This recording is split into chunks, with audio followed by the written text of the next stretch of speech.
Hello guys, welcome back sa ating channel guys. So another episode na naman tayo guys sa pagbabasa nitong Yamashita Dream Book na aking i-share guys about nitong falls waterfall photograph spot the treasure clues. So yung mga clue dito guys ay ibibigay natin dito o i-share ko sa inyo guys.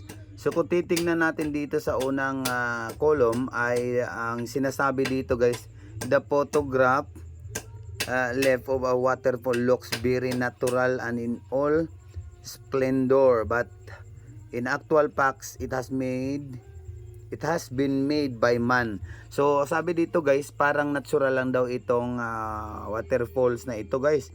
Pero sa mga treasure hunter guys ay ang mapapansin agad dito ay yung dito sa ibaba na nakasulat guys na isang hindi maintindihang sulat. Pero yan yung marker guys at saka banda dito sa itaas.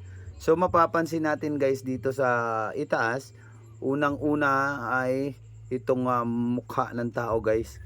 May dalawang mata. Ayan po, may dalawang mata na may ulo tapos parang nakatingin siya dito guys. O ito, sasabihin ng iba na baka ito'y haka-haka lang at pagdidikod na talagang walang basihan. Pero ito guys, nakunan ito guys ng mga recovery team. So ito guys, dito nakasulat lahat. Dito daw sa picture na ito, sabi nila, parang walang kabuluhan o parang natural lang. Pero yun nga guys, sa personal daw, dito nakuhaanan ng treasure sa ibaba ng tubig guys. Dito ito daw yung original na ano guys, mga markers na makikita natin, itong dalawang mata na nakatingin dito sa bandang ibaba. So banda dito guys. Tapos merong S dito sa itaas na ang ibig sabihin ng S ay treasure downstairs. Downstairs po siya guys. Tapos itong 5, ang 5 naman ay arrow are telling us start here and follow the arrow. So ibig sabihin 5 is arrow, ibig sabihin follow. So susundan lang daw natin siya guys. So susundan, ito na guys yung opening niya. Kasi merong puso dito, merong heart na ang puwetan ng puso naman ay paturo sa ibaba, sa waterbed mismo po guys. Yung mga nakasulat dyan, yan yung mga laman. So yung kung ano ang laman. So ayan o, ang daming 5 dito sa itaas. 1, 2, 3. Ayan, yung ibig sabihin ng 5 is arrow telling us start here and follow the arrow, a short way of face.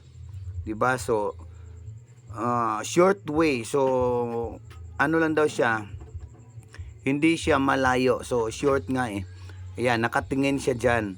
So ibig sabihin, ang kabuuang decoding dito guys, kung meron tayong mga treasure site na ganito, so para mas madali guys, isipin nyo na lang na pag doon kayo sa itaas ng falls, to the right side of your hand, right side po siya, nandyan yung treasure sa bagsakan po ng tubig. Ayan, dito po sa ibaba.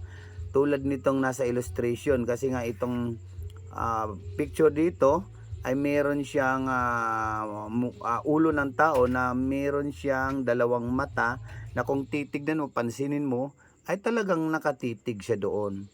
So dito. So dito naman, hanapin nyo yung mga sign dyan. Kung mayroong nakaukit na puso o yung heart, yung puwet ng heart naman ang nakaturo doon sa treasure.